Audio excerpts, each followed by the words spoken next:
Hey, folks, and welcome to another episode of Scores with Jim. Today I am presenting to you my seventh piano sonata.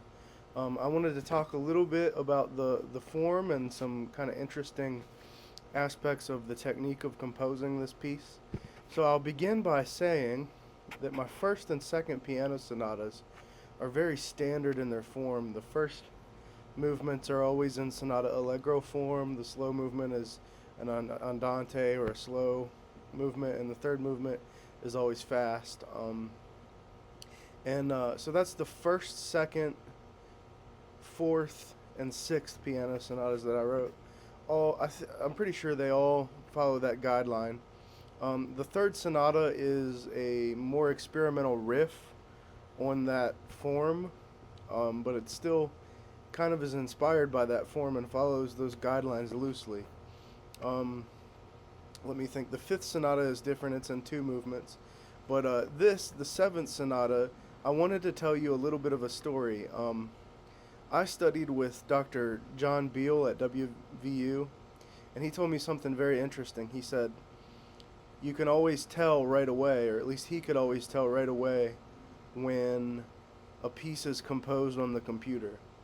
That it's obvious to him in his analysis, and just looking at the score, he can tell.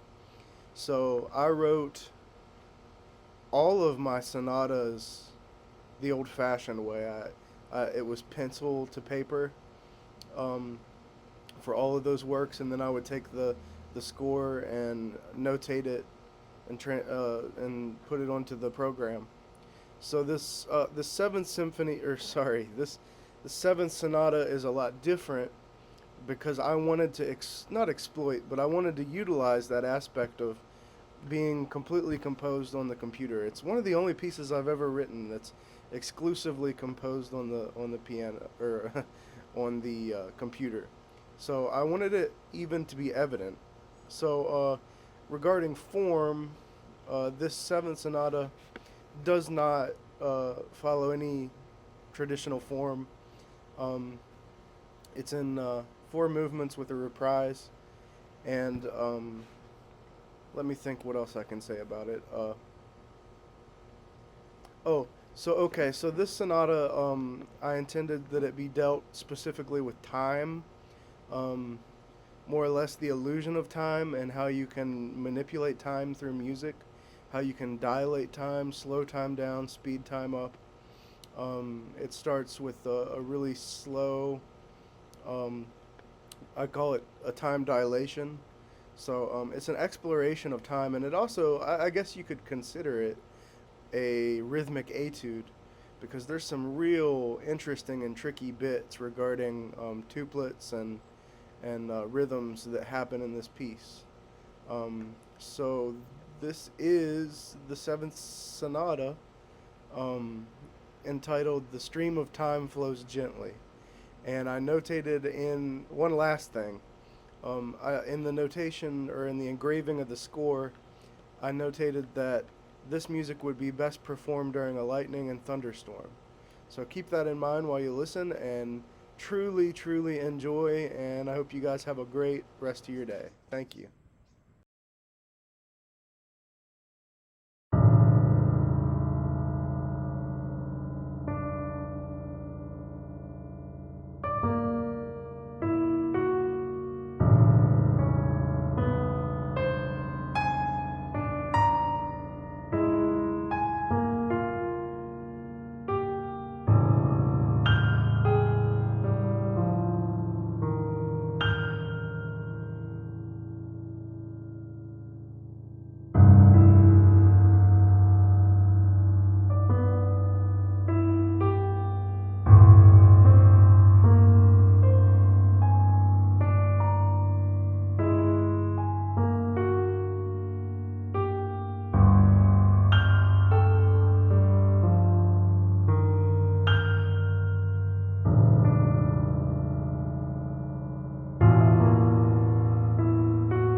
Hey folks, for everybody that tuned in for the entire video, I thank you for watching my entire piece. Please hit the subscribe and like button if you're interested in this content and you want to see more. Um, and also, if you get a chance, check out my Bandcamp page where all of my full studio albums are. That's Jim Townsend at bandcamp.com or jimtownsend.bandcamp.com. And there you can find all of the current albums and singles and EPs of my band for Surveillance Society. And you can also see my solo records that I've recorded over the years. So, once again, thanks for tuning in, guys, and I hope that you guys have a good rest of your day.